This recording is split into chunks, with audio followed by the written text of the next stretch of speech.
Chegamos agora ao momento de estudarmos a Bíblia aqui no programa Encontro com a Vida. Mas antes de avançarmos no tema de hoje, que é sobre o cativeiro babilônico, o cativeiro do povo de Deus, eu queria oferecer para você mais uma vez esse guia, Ensinos de Jesus. Você que mora em Santa Catarina, se quiser esse guia impresso, nós podemos enviá-lo para a sua casa. Basta você acessar o nosso site, ensinosdejesus.tv, e fazer a sua solicitação. Ou, se você preferir, você pode mandar um WhatsApp para o nosso programa. O nosso número, 48-3281-3075. Repetindo, 48-3281-3075. Você vai receber de volta um link, clica nele, põe os seus dados postais e a gente vai levar esse guia até a sua casa. Combinado? Pois bem, hoje nós vamos avançar em nossa série de estudos. Estamos estudando esta semana sobre o grande conflito. O grande conflito entre o bem e o mal e a guerra no Oriente Médio. Nós estamos buscando ver na Bíblia os antecedentes do povo de Israel, compreender um pouquinho mais a respeito da sua história. Vimos isso desde segunda-feira. Se você perdeu algum episódio, volta no canal e você poderá assistir a qualquer momento aqui no canal Arilton Oliveira. Hoje, vamos entender um pouquinho mais sobre o cativeiro babilônico.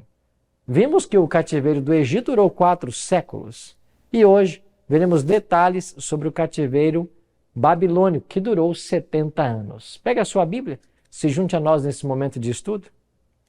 Quero convidar você agora a nós, antes de avançarmos no tema, o tema de hoje, como eu já anunciei, na nossa série O Grande Conflito e a Guerra no Oriente Médio, o nosso tema 4, o cativeiro babilônico. Mas antes vamos orar, pedindo a Deus que nos abençoe enquanto estudamos a palavra dele. Se você puder, feche seus olhos, ora comigo. Nosso Pai querido, muito obrigado por estarmos reunidos mais uma vez para estudarmos a Tua palavra, para suplicar que o Teu bom e Santo Espírito esteja ao nosso lado. Por isso, bom Deus, nos colocamos inteiramente em Tuas mãos. A Tua palavra será aberta mais uma vez, que nós possamos entender a Tua mensagem para nós. Oramos em nome de Jesus. Amém. Obrigado por ter orado comigo. Vamos então ao nosso tema. O Salmo 122:6 sempre nos convida a orarmos pela paz de Jerusalém. Temos orado ao longo dessa semana pela paz em Jerusalém, temos orado pela paz na faixa de Gaza, pela paz na Palestina, pela paz na Rússia, na Ucrânia e tantos outros locais que carecem da intervenção divina para que haja paz. Milhares de pessoas já perderam suas vidas, pessoas ficaram órfãs, viúvas, e nós precisamos clamar a Deus por misericórdia, para que Ele atenda nossas orações e que haja de fato paz entre todos os povos. Mas o Salmo 22 é um convite a orarmos por essa paz. Deixa eu fazer uma breve retrospectiva do que eu falei esta semana com vocês. Deus fez uma aliança com Abraão, depois Deus fez uma aliança primeiro com Noé, depois com Abraão. Abraão foi pai de Isaac, que foi pai de Jacó, que teve 12 filhos. Esses filhos venderam um dos irmãos como escravo, José. Esse foi para o Egito, se tornou governador. Depois a família de José foi levada para o Egito. Como ela cresceu muito, eles foram escravizados. Deus levantou Moisés para libertar o seu povo do Egito. Eles vieram para a Palestina, se estabeleceram em 12 tribos. Um dia desejaram um rei. E você tem Saul, depois Davi, depois Salomão. Nos dias de Salomão, as tribos são divididas. 10 vão para o norte, capital Samaria. 2 permanecem ao sul, capital Jerusalém. No ano 722 a.C., a Assíria destruiu as 10 tribos do norte e sobraram apenas 2 tribos, Judá e Benjamim. Benjamim era uma tribo minúscula nesse momento. Então Judá era a principal tribo. E agora começou o cativeiro babilônico. E para a Babilônia foi levado inclusive Daniel, e seus 3 amigos. Mas antes que esse cativeiro chegasse, por boca de profetas, Deus antecipou e advertiu o seu povo da chegada do cativeiro. Vamos começar com o profeta Jeremias, no capítulo 25, versos 11 e 12. Jeremias assim escreveu: toda esta terra virá a ser um deserto e um espanto, e estas nações servirão ao rei da Babilônia 70 anos. Acontecerá, porém, que, quando se cumprirem os 70 anos, castigarei a iniquidade do rei da Babilônia e a desta nação, diz o Senhor, como também a da terra dos caldeus. Farei deles ruínas perpétuas. Olhe para esse texto da Bíblia. Antes que o cativeiro acontecesse, Deus disse para as duas tribos, Judá e Benjamim: vocês serão levadas para cativeiro. O rei da Babilônia vai escravizar vocês. Vocês ficarão lá por 70 anos como escravos dessa nação.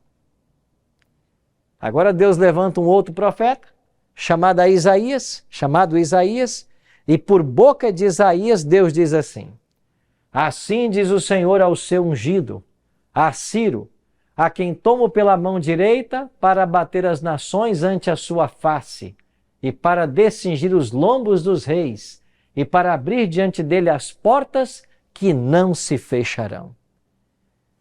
Para você ter uma ideia, esse texto de Isaías foi escrito 150 anos antes que Ciro nascesse. Ou seja, 1 século e meio antes do nascimento de Ciro, Deus falou por boca de Isaías: quando vocês estiverem lá na Babilônia, escravos por 70 anos, quando se completarem os 70 anos, eu vou levantar um homem para libertar vocês. O nome dele será Ciro.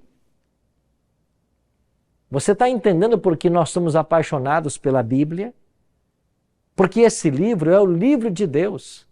Nele, Deus se antecipa à história, aos acontecimentos.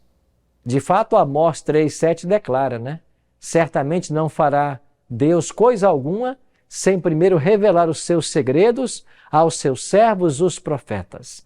Deus revelou a Jeremias que seriam 70 anos de cativeiro. Deus revelou a Isaías que ele levantaria um libertador, cujo nome seria Ciro. Pois bem, o tempo passou e agora o profeta declarará até a estratégia que Ciro usaria para libertar o povo da Babilônia. Em Isaías 44, 27 e 28, nós lemos: que digo à profundeza das águas, seca-te, e eu secarei os teus rios. Que digo de Ciro, ele é o meu pastor, e cumprirá tudo o que me apraz. Que digo também de Jerusalém, será edificada, e do templo será fundado. Você se lembra que Salomão construiu o templo de Salomão? Esse templo foi construído sobre um monte em Jerusalém, o Monte Sião.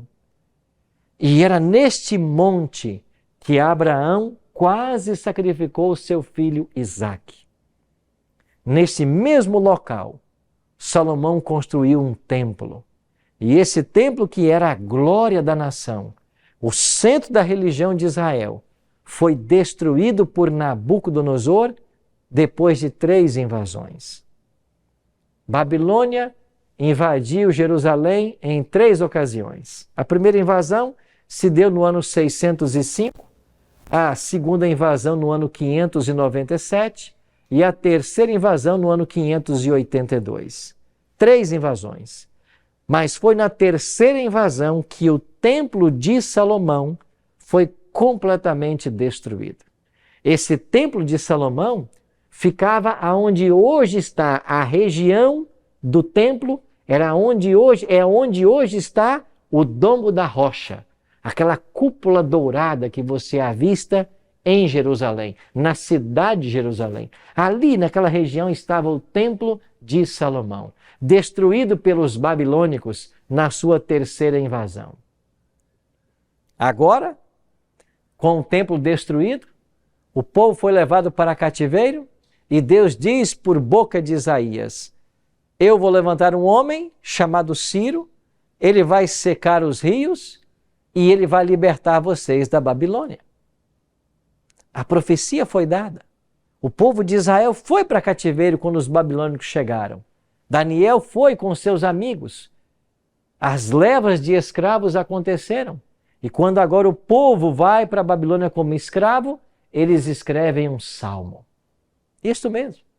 Eu queria que você pegasse sua Bíblia e olhasse comigo o Salmo 137. Esse Salmo 137 é um salmo que foi escrito pelo povo judeu, quando eles estão sendo levados para cativeiro e quando eles chegam lá na cidade de Babilônia. Olha o que diz o Salmo 137. Às margens dos rios da Babilônia, nós nos assentávamos e chorávamos, lembrando-nos de Sião. Preste atenção nesse verso. O povo de Deus, levado cativo para a Babilônia, escreve agora: às margens dos rios da Babilônia, Tigre e Eufrates, nós nos assentávamos e chorávamos, lembrando-nos de Sião. Sião era um monte. Em cima do monte, o templo. Era a saudade do templo. Verso 2. Olha aqui para mim, verso 2. Salmo 137, verso 2. Nos salgueiros que lá havia, pendurávamos as nossas harpas, pois aqueles que nos levaram cativos nos pediam canções, e os nossos opressores que fôssemos alegres, dizendo: entoai-nos dos cânticos de Sião. Então agora o povo babilônico dizia para os judeus assim: cante para nós as músicas que vocês cantavam lá no templo. Cantem. Mas eles não queriam cantar. Eles penduravam nos salgueiros, nessa vegetação ribeirinha, as suas harpas. Eles não queriam cantar. Eles estavam escravos. E eles respondem assim para os babilônicos: como haveríamos de entoar o canto do Senhor em terra estranha? Se eu de ti me esquecer, ó Jerusalém, que se resseque a minha mão direita, apegue-se minha língua ao paladar, se não me lembrar de ti, se não preferir eu, Jerusalém, a minha maior alegria. Sabe o que eles disseram para os babilônicos? Nós vamos pendurar nossas harpas, nós não vamos cantar os hinos que nós cantamos lá no templo para vocês aqui, coisa nenhuma. Sabe por quê? Porque nós vamos ficar só 70 anos aqui como escravos. Agora um dia Deus vai levantar um homem chamado Ciro. Nós não sabemos quem ele é, mas Deus irá levantá-lo e ele vai nos libertar das vossas mãos. Feliz aquele que nos libertar das vossas mãos. Feliz daquele que pegar a cabeça dos filhos de vocês e esmagá-los contra as pedras. Está aí no Salmo. Depois leia todo o Salmo, 137. O tempo passou. Começaram a contar os 70 anos de cativeiro. E quando estava quase terminando esse período de 70 anos, Deus cumpriu sua promessa. Levantou um homem chamado Ciro. Ciro se coligou com Dario, que era tio. Os medos se uniram aos persas. E foi o império medo-persa que derruba a grande cidade de Babilônia. Babilônia era uma cidade que parecia não poderia nunca ser vencida. Como nós chamamos, era uma cidade inexpugnável, que não poderia ser vencida. Babilônia estava cercada com suas altas e fortes muralhas, era cortada na diagonal pelo rio Eufrates. Eles podiam tirar a água do rio e plantar à margem do rio. Eles nem precisavam sair lá fora. E como a principal estratégia militar daqueles tempos era o cerco, para evitar que o alimento entrasse, o cerco não adiantaria, porque eles tinham área para cultivar dentro de Babilônia. Como cairia essa cidade? Mas Deus havia dito, por boca de Isaías, que ele faria secar as águas. Os historiadores dizem que eles não sabem como que Ciro teve a ideia. Mas Ciro, após aliar-se com seu tio Dario, ele desviou o curso do rio Eufrates numa outra direção. E o rio que cortava a cidade de Babilônia baixou as águas. E quando as águas baixaram, Ciro entrou com os seus soldados marchando pelo leito do rio. Se você buscar o historiador Heródoto, que inclusive é considerado o pai da história, Heródoto conta que os soldados de Ciro entraram marchando pelo leito do rio com as águas batendo na altura das coxas. E quando eles chegaram dentro de Babilônia, os portões que deveriam estar todos trancados, que davam acesso à cidade, estavam todos escancarados.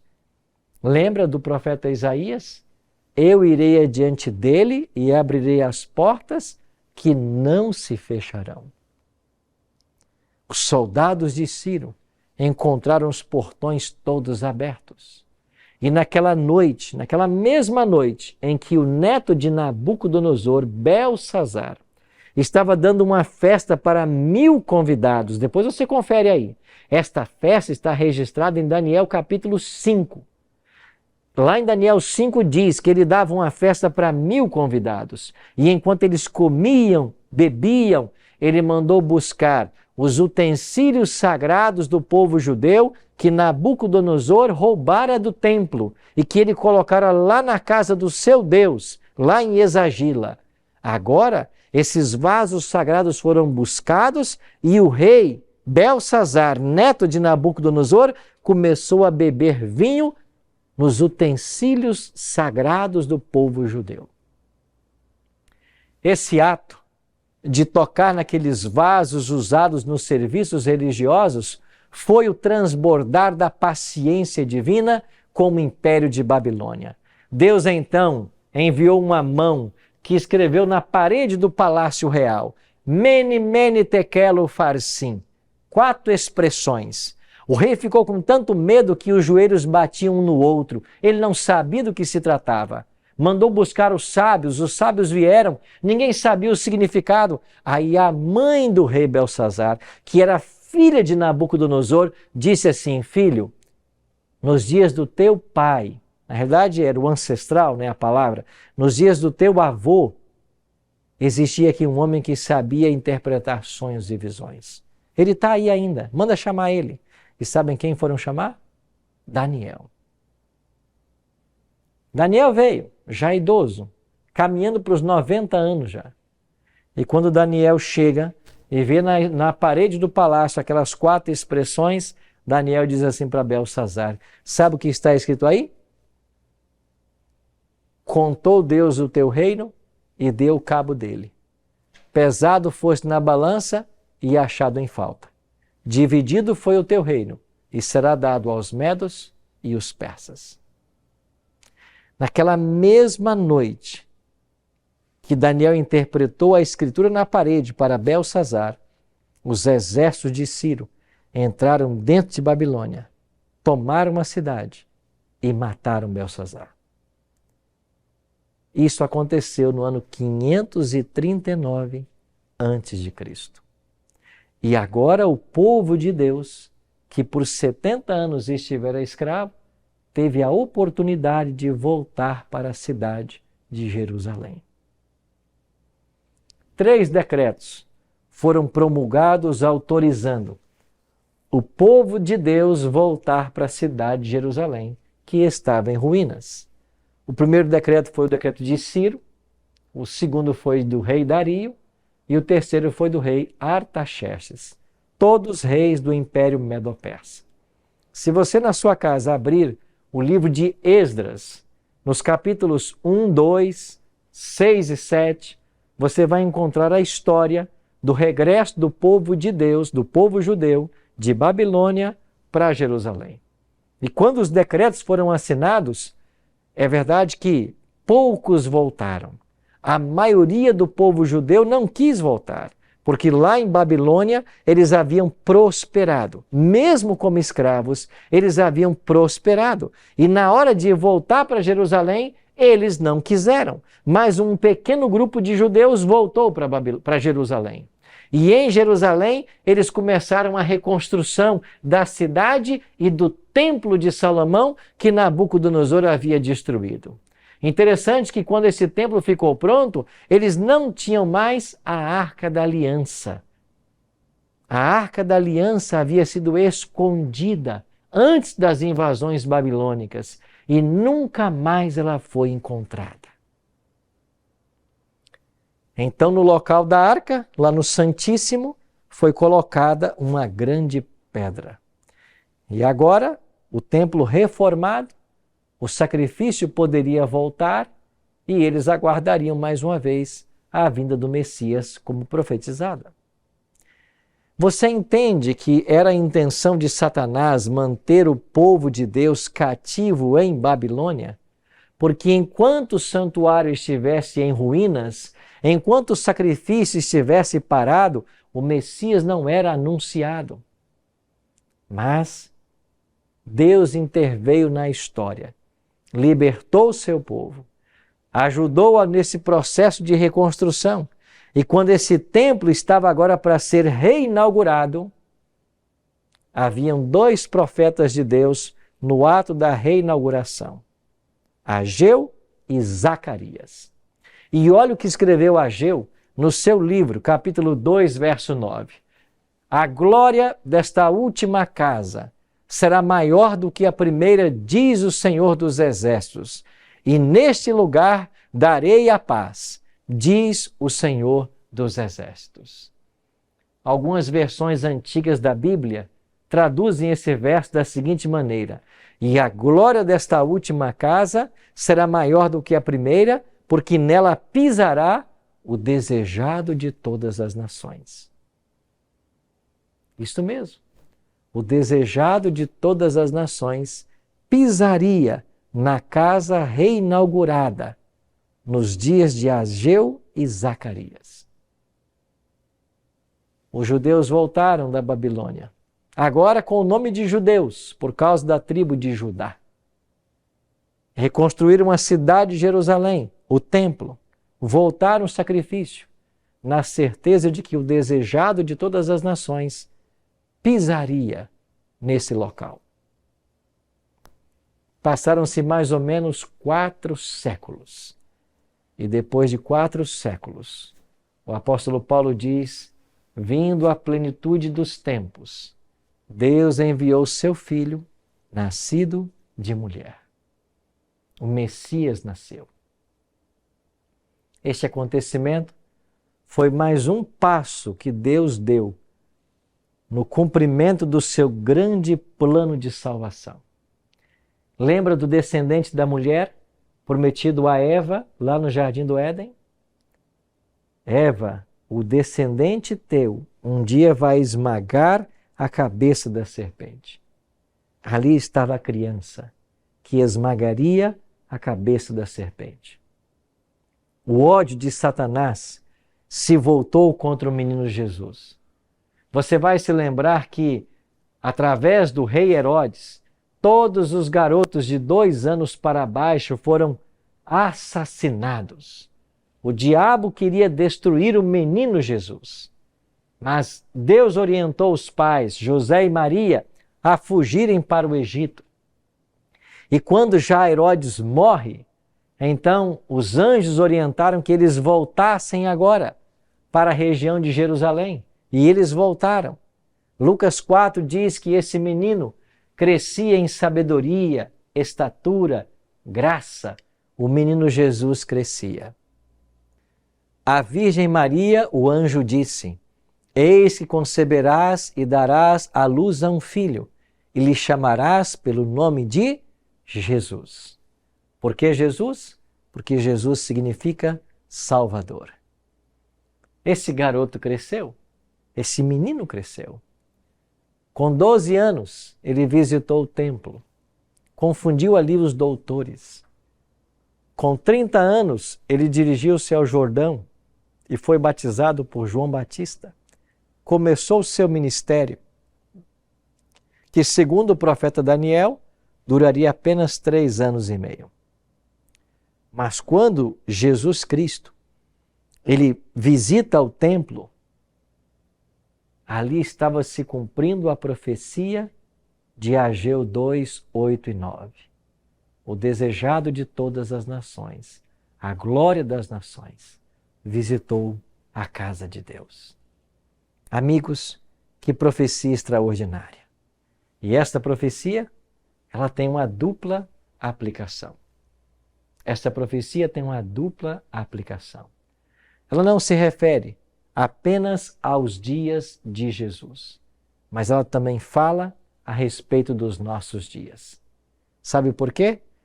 Apocalipse 18 fala a respeito da queda da grande Babilônia. Mas espera aí, o Apocalipse foi escrito no final do primeiro século. Nós estudamos agora que Babilônia caiu no ano 539 a.C. De que Babilônia o Apocalipse está falando? Bom, esse é o tema que nós veremos na semana que vem, na próxima segunda-feira, quando continuaremos a nossa série. Mas você entende qual foi a trajetória do povo de Israel, do povo de Deus até esse momento? Deus dirigindo cada acontecimento da história. E quando esse povo regressa para Jerusalém, reconstrói o templo, volta o sacrifício, o Messias mais uma vez é anunciado. E no tempo aprazado pela profecia, o Messias veio, trazendo salvação para todos nós. Mas que tema especial! Como essa profecia possui uma dupla aplicação, na próxima segunda-feira eu quero continuar a nossa conversa, porque você vai ver que hoje, no ano 2023, existe aí uma Babilônia por aí. Mas esta Babilônia, que escraviza o povo de Deus, ela também vai cair. O rio Eufrates, mais uma vez, vai se secar, preparando o caminho para os reis que vêm do nascente do sol. Pastor, de que o senhor está falando? Bom, espera, porque segunda-feira nós começaremos ou continuaremos a nossa conversa. Por hoje, lembre-se, tudo que Deus prometeu em sua palavra, Ele cumpriu detalhadamente. E Ele nunca falhará em suas promessas. Por isso, você pode confiar nesse Deus, porque assim como Ele amava a Israel, Ele ama você. Eu espero que você esteja disposto hoje a entender que Deus ama muito você. E assim como protegeu Israel mesmo nos cativeiros, mesmo nas provas, Ele também vai continuar protegendo você e preparando você para a chegada do Messias. Ora comigo? Nosso Pai, muito obrigado por essa linda história da Bíblia. Nós queremos também ser amados como Israel foi amado. Nós queremos, Pai, ser teus filhos e filhas. Nós queremos estar na tua presença. Nós queremos ser guardados e protegidos pelo céu. Por isso, colocamos a nossa vida diante do teu altar, suplicando a tua bênção e a tua direção. Em nome de Jesus. Amém.